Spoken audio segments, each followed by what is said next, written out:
Ils ont dit que le roi d'Espagne n'était plus humain. En 1700, le souverain le plus puissant d'Europe était devenu autre chose. En train de se lancer dans l'agonie, criant dans des démons invisibles, son corps se tordit au-delà de la reconnaissance. Les courtisans se sont croisés avant d'entrer dans ses chambres. Les prêtres chuchotaient des malédictions. Les exorcistes ont échoué. Mais qu'est-ce qui a transformé Charles II d'un prince doré en un cauchemar vivant? Et pourquoi sa souffrance a-t-elle plongé un continent entier dans la guerre? C'est l'histoire vraie horrible du roi le plus maudit de l'histoire, et la dynastie qui a payé le prix ultime de leur péché. Ils ont dit que le roi d'Espagne n'était plus humain. En 1700, le souverain le plus puissant d'Europe était devenu autre chose. En train de se lancer dans l'agonie, criant dans des démons invisibles, son corps se tordit au-delà de la reconnaissance. Les courtisans se sont croisés avant d'entrer dans ses chambres. Les prêtres chuchotaient des malédictions. Les exorcistes ont échoué. Mais qu'est-ce qui a transformé Charles II d'un prince doré en un cauchemar vivant? Et pourquoi sa souffrance a-t-elle plongé un continent entier dans la guerre? C'est l'histoire vraie horrible du roi le plus maudit de l'histoire, et la dynastie qui a payé le prix ultime de leur péché. Le palais royal d'Espagne était devenu un tombeau pour les vivants. Là où la musique remplissait autrefois des salles dorées, maintenant seul chuchotement de terreur résonnait à travers les ombres. Les planchers en marbre, une fois polis pour refléter la perfection pour les processions royales, a relevé le froid et a abandonné. Les tapisseries en soie fanée pendaient comme des enterrements en grognement sur des portraits de rois morts depuis longtemps, leurs yeux peints semblants regardaient dans un jugement silencieux. L'air lui-même se sentait empoisonné, épais avec l'odeur de la maladie et de la peur. À l'automne 1700, le trône qui commandait la moitié du monde était occupé par un homme si ravagé, si complètement détruit, que même ses serviteurs les plus fidèles se demandaient s'il était encore vraiment vivant. Certains se sont croisés lorsqu'il parlait son nom. Euder refused to speak it at all. Charles II, le dernier roi des Habsbourg d'Espagne, était devenu le secret le plus terrifiant d'Europe. Ses préposés se sont déroulés dans des couloirs comme des fantômes, leurs pas étouffés par la terreur. Derrière, ils ont chuchoté des questions qui ont refroidi le sang. Qu'est-ce qui pourrait transformer un roi né pour gouverner le monde en une légende vivante de l'horreur? La réponse était enterrée dans des siècles de péché royal. Charles II n'était pas seulement né du trône, il est né prisonnier de sa propre lignée. Pendant des générations, la famille des Habsbourg avait tordu son arbre généalogique en un cauchemar de cousins épousant des cousins, des frères et sœurs produisant des héritiers avec des frères et sœurs, le tout au nom de la préservation du pouvoir. Mais l'électricité a exigé un prix. Et Charles le paierait avec son âme. Depuis son premier souffle, son corps portait les marques de cet héritage maudit. Sa mâchoire se dirigea vers l'avant dans la tristement célèbre déformation des Habsbourg. Sa langue, épaisse et lourde, rendait le discours presque impossible.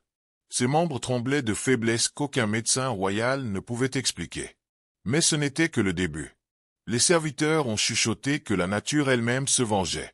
Chaque jour apportait une nouvelle horreur. Charles ne pouvait pas marcher sur les couloirs du palais sans trébucher, ses jambes faibles le trahissant à chaque étape.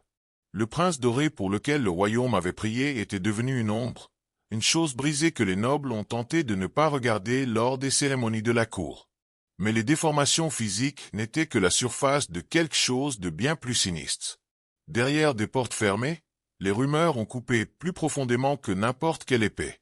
Ce n'était pas seulement une consanguinité, ils ont chuchoté. C'était la colère de Dieu, punie divine pendant des siècles de mariages interdits. Certains ont osé dire une vérité encore plus sombre, que la lignée des Habsbourg avait été maudite dès le début. À mesure que Charles vieillissait, la malédiction semblait se renforcer. Sa baisse n'était pas progressive, elle était implacable. Brutale. Publique. Chaque repas est devenu un spectacle grotesque. La nourriture glisserait de sa bouche alors que sa mâchoire déformée refusait de fermer correctement. Dronde a recueilli sur son menton tandis que les courtisans faisaient semblant de ne pas le remarquer. Leurs yeux fixaient autre chose que la souffrance de leur roi. Son discours s'est détérioré dans des marmonnements enliés. Les commandes royales sont devenues des chuchotements incompréhensibles. Les courtisans se sont tendus pour décoder ses paroles, terrifiés que manquer une seule syllabe pourrait signifier une trahison, ou pire. Puis vinrent les convulsions. Sans avertissement, Charles s'effondrerait. Son cadre mince convulserait violemment sur le sol du palais froid alors que les nobles horrifiés reculaient dans la terreur. Parfois, il allait là pendant des heures, haletant et se contractant. Ses yeux roulaient jusqu'à ce que seuls les blancs ne montent. Mais les nuits étaient les pires. Alors que l'obscurité tombait au-dessus du palais, Charles allait éveiller, eyes larges avec une terreur, parlant à l'air vide. Parfois, sa voix était calme, presque conversationnelle, comme s'il saluait de vieux amis. D'autres fois, il hurlait d'une pure agonie, ses cris résonnant dans les couloirs comme les gémissements des damnés. Les serviteurs ont affirmé qu'ils l'avaient entendu parler à des personnages invisibles, en argotant, en plaidant, en riant parfois avec un désespoir maniaque. Plus d'un garde a juré qu'ils ont entendu parler Evil Voices venant des chambres du roi, bien que seul Charles soit à l'intérieur. Les âmes les plus courageuses se croiseraient avant d'entrer dans sa chambre. Les plus sages ont trouvé des excuses pour rester entièrement à l'écart. Quelque chose chassait le roi d'Espagne.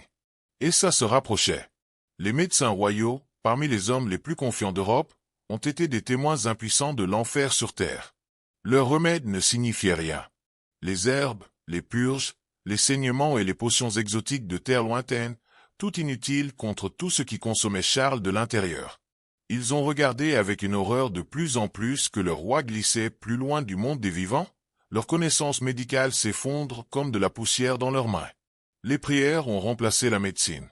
Les prêtres désespérés ont conduit les courtisans effrayés dans des vigiles 24h24, leur chant latin faisant écho à des couloirs qui ressemblaient plus à une cathédrale des damnés qu'un palais royal.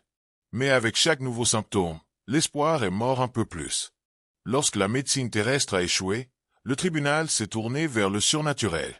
Les saints hommes sont d'abord venus, les bissots et les abbés qui ont saupoudré de l'eau bénie et marmonné les prières anciennes. Quand ils ont échoué, les pratiquants plus sombres sont arrivés. Exorcistes aux yeux creux et aux mains tremblantes, transportant des crucifix et des livres liés en cuir noir. Bientôt, un mot a commencé à se propager dans le palais comme un poison, la possession. Les chuchotements ont commencé de petits serviteurs nerveux qui se croisent, des courtisans évitant certains couloirs. Mais les rumeurs sont devenues plus audacieuses, plus terrifiantes. Ce n'était pas seulement la maladie qui tourmente le roi. Quelque chose d'impie avait pris racine au cœur de l'Espagne elle-même. Les ambassadeurs étrangers ont écrit des lettres frénétiques à la maison, décrivant une cour royale qui ressemblait plus à une maison hantée que le siège d'un puissant empire. Ils ont parlé d'un roi tourmenté non pas par une simple maladie, mais par des forces au-delà de la compréhension humaine. Les murs du palais semblaient se fermer. Les ombres ont grandi. Même les nobles les plus courageux ont trouvé des excuses pour quitter le tribunal, fuyant leur domaine plutôt que de témoigner de tout ce qui arrivait à leur souverain. Mais Charles ne souffrait pas seul. À l'extérieur de ses chambres, un autre type de bataille a fait rage. Des nobles puissants tournaient comme des vautours, sentant la faiblesse. Les agents étrangers se sont précipités dans les couloirs, chuchotant les promesses et les menaces dans une égale mesure. Chacun des énoncés incohérents de Charles a été analysé, disséqué, armé. La question qui a hanté chaque conversation, qui hériterait lorsque le roi maudit est finalement mort? Le vaste empire de l'Espagne, éloigné des Amériques aux Philippines, a mis en balance. Et tout le monde savait que lorsque Charles a suscité son dernier souffle, le vrai cauchemar commencerait. Le trône était en train de mourir. Mais la guerre de ses restes avait déjà commencé. Le palais est devenu un théâtre d'horreur qui entrait l'Europe depuis des générations. Charles était lié à son lit par des serviteurs tremblants, pas pour sa sécurité, mais pour le leur. Les sons qui ont émergé de ces chambres ont défié l'explication. Des cris qui semblaient provenir de plusieurs gorges. Des voix qui passaient de chuchotements enfantins aux grondements gutturaux qu'aucune gorge humaine ne devrait produire. Les exorcistes sont arrivés avec leur arsenal de reliques saintes, croises, huile bénie, flacons d'eau des rivières sacrées. Ils ont chanté en latin tandis que Charles se tordait contre ses contraintes, son corps se tordant d'une manière qui a fait détourner les guerriers chevronnés avec horreur. Les courtisans ont regardé à travers des portes craquelées, désespérés pour un miracle, mais craignant qu'ils assistent quelque chose de bien pire que la mort. Chaque rituel raté a approfondi la terreur. Chaque spasme de douleur les a convaincus que l'enfer lui-même avait revendiqué leur roi. L'eau bénite semblait brûler sa peau. Les croix le faisaient crier plus fort. Et pourtant, les voix ont continué, en argotant, en plaidant, en riant avec une méchanceté inhumaine. Mais tandis que Charles battait des démons, des vautours mortels encerclaient son trône. Derrière, une guerre d'ombre a consommé le palais. Chaque signature que le roi a réussi à griffonner est devenue une arme. Chaque mot marmonné a été disséqué pour des indices sur la succession. Des nobles puissants ont fait des alliances secrètes tandis que les espions étrangers promettaient de l'or et des armées à celui qui pouvait livrer la couronne d'Espagne. La dynastie des Habsbourg, une plus grande puissance de l'Europe, se mangeait en vie. Les ministres se regardaient avec des yeux suspects. Les ambassadeurs ont envoyé des messages codés à des capitales éloignées. Tout le monde connaissait la vérité. Charles II mourait sans héritier, et sa mort briserait l'équilibre délicat qui a empêché l'Europe de se déchirer. La France voulait le trône. L'Autriche l'a exigé. L'Angleterre craignait les deux. Le roi mourant, chaque souffle était mesuré non pas en pitié, mais dans les calculs militaires. Sa souffrance était devenue la bombe à retardement de l'Europe. Alors que Charles était convulsif dans ses chambres, entouré de prêtres terrifiés et de nobles ambitieux, une plus grande horreur prenait forme au-delà des murs du palais. Les armées étrangères se déplaçaient déjà. Des navires chargés de soldats coupaient dans les eaux sombres vers les ports espagnols. La malédiction ne détruisait pas seulement Charles, il était sur le point de consommer un continent entier. Non, le premier vol, 1700. La nuit, l'Europe a changé pour toujours. Le palais se tait, à l'exception d'un son, les respirations peu profondes et en train de faire vibrer un roi mourant. Charles II était immobile, son corps torturé se rendant finalement à la malédiction qui a consommé sa lignée pendant des siècles. À l'extérieur de sa porte, le tribunal s'est rassemblé dans une veillée difficile. Les prêtres chuchotaient les prières finales tandis que les médecins royaux comptaient les battements décolorants de son pouls. Mais derrière leur visage solennel, beaucoup ont senti quelque chose qu'ils n'osaient pas parler à haute voix, un soulagement. Lorsque Charles s'est finalement échappé, le silence était assourdissant. Puis le chaos a éclaté. En quelques heures, des alliances cachées se sont effondrées dans l'action comme les arbalètes chargées. Les messagers ont couru à travers l'Europe sur des chevaux en mousse, portant des nouvelles qui remodèleraient le monde. Le trône espagnol, et son vaste empire s'étendant des Amériques aux Philippines, étaient à gagner.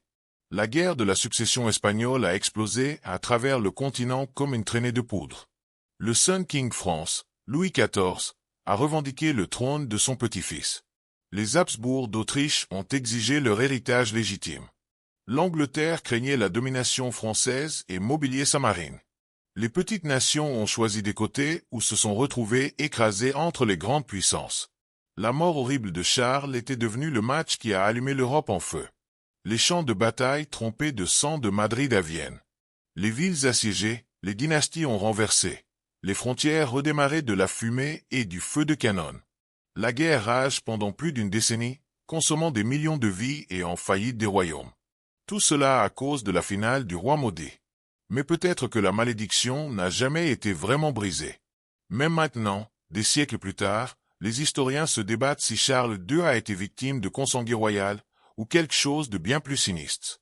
Son règne torturé a marqué le début du long déclin de l'Espagne de la superpuissance mondiale à la nation en difficulté. La dynastie des Habsbourg, qui avait autrefois gouverné la moitié du monde, s'effondrait dans la poussière.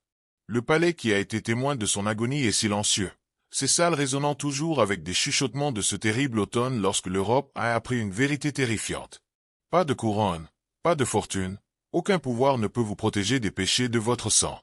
La souffrance de Charles II n'était que le début.